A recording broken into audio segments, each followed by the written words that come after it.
You ask Tiger to solve. This deals with linear equations with one unknown. The final result is x equals -2/7. Let's solve it step by step. Group all x terms on the left side of the equation. Subtract 2x from both sides. Group like terms. Simplify the arithmetic.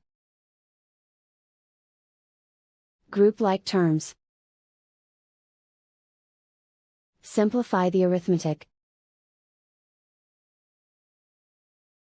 Group all constants on the right side of the equation. Subtract 7 from both sides. Simplify the arithmetic.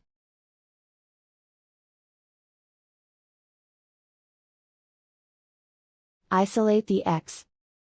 Divide both sides by 7.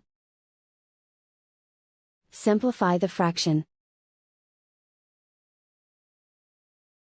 And so the final result is x equals -2/7.